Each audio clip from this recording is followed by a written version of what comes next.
बिहार में माननीय मुख्यमंत्री से शिक्षक संगठनों की वार्ता होगी या नहीं, इस संबंध में पूरी बातें की जाएगी, इसलिए इस वीडियो के अंत तक बने रहें।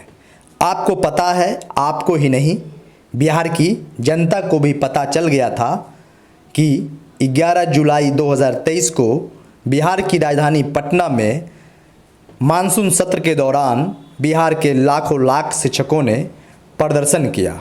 प्रदर्शन के दिन ही यह तय हुआ कि माननीय मुख्यमंत्री शिक्षक संगठनों से वार्ता करेंगे और इस संबंध में महत्वपूर्ण जानकारी मीडिया के माध्यम से बिहार सरकार के माननीय वित्त मंत्री श्री विजय कुमार चौधरी जी ने दिया। और उसके अगले ही दिन बिहार के माननीय उप मुख्यमंत्री श्री तेजस्वी प्रसाद यादव जी ने भी कहा कि बिहार में जो शिक्षकों की समस्याएं हैं, जो शिक्षकों की मांग है, उस संबंध में माननीय मुख्यमंत्री बिहार सरकार बिहार के शिक्षक संगठनों से वार्ता करेगी। तय यह हुआ कि अभी मानसून सत्र चल रहा है, सत्र के बाद यानी मानसून सत्र के बाद बिहार के माननीय मुख्यमंत्री शिक्षक संगठनों से वार्ता जरूर करेंगे। फिर तय यह हुआ कि माननीय मुख्यमंत्री अभी व्यस्त है, 25 जुलाई तक माननीय मुख्यमंत्री की वार्ता शिक्षक संगठनों से हो जाएगी। फिर नहीं हुआ, फिर तय यह हुआ कि 28 जुलाई तक माननीय मुख्यमंत्री की वार्ता शिक्षक संगठनों से हो जाएगी।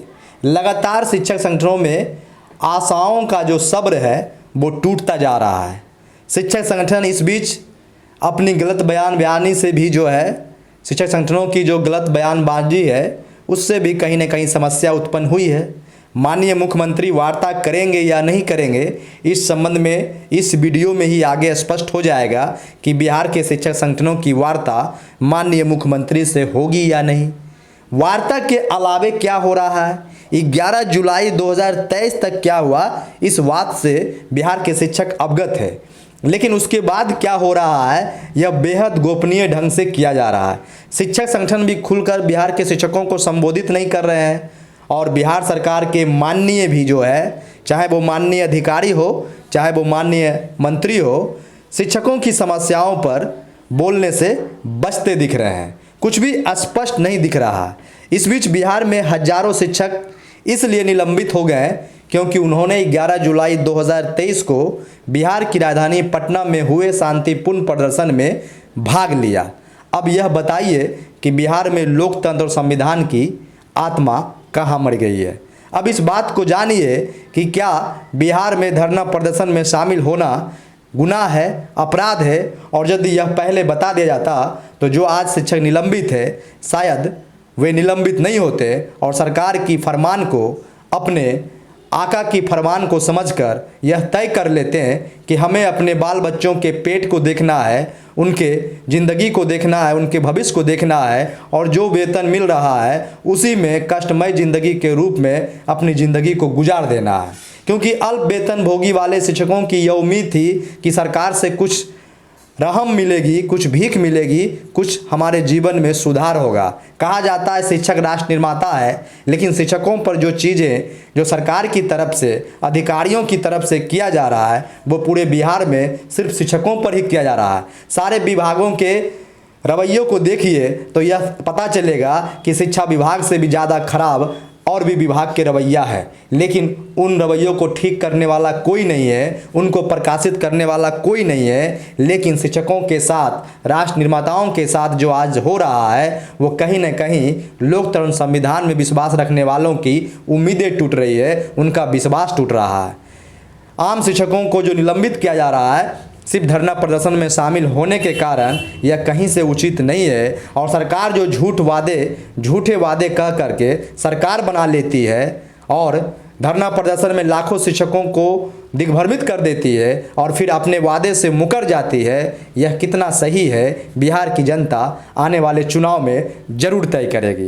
किसी के साथ अन्याय किया जाना यह भारतीय संविधान और लोकतंत्र में कभी भी इजाज़त नहीं मिलता। लेकिन जिस तरीके से आज शिक्षकों पर जुल्म ढाए जा रहे हैं, अत्याचार किए जा रहे हैं, वार्ता के नाम पर गुमराह किए जा रहे हैं, शिक्षक संगठनों को जमीन में दफनाने का जो सिलसिला जारी है, कहीं न कहीं वह लोकतंत्र और संविधान को दफनाने का काम जारी है। हम यह नहीं कहते हैं कि शिक्षा में सुधार नहीं हो, लेकिन इस सुधार को लाने से पहले बिहार की शिक्षा में क्या क्या हुआ और इसके लिए जिम्मेवार कौन है, इस पर भी विचार करना चाहिए।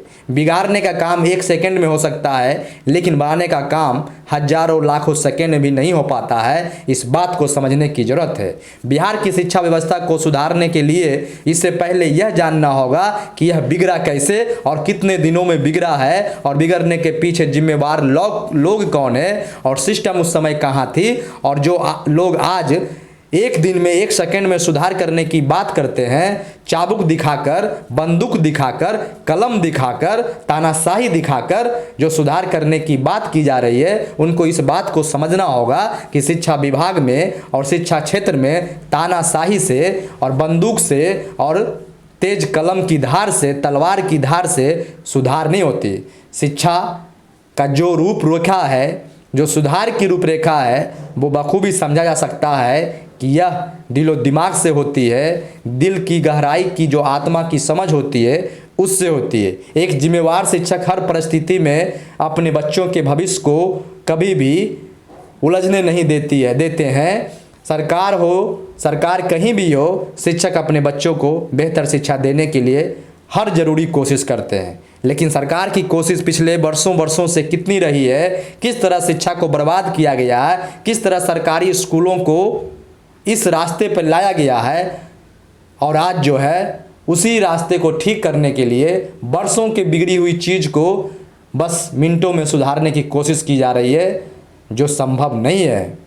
संभव तभी है जब शिक्षकों का सम्मान किया जाएगा, शिक्षकों की समस्याओं का समाधान किया जाएगा, शिक्षकों के मान सम्मान को सही मायने में बिहार में स्थापित किया जाएगा।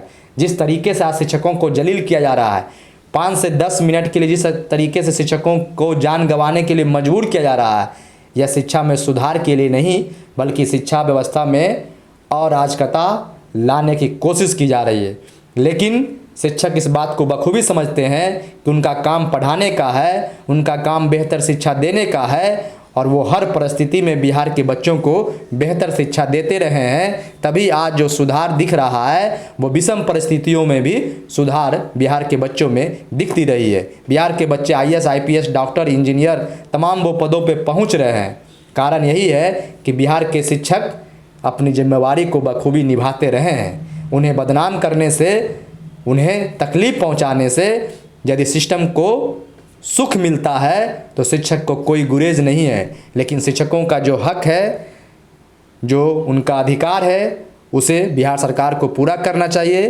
बिना शर्त उन्हें राजकर्मी बनाना चाहिए, क्योंकि शिक्षक सिर्फ शिक्षक होते हैं।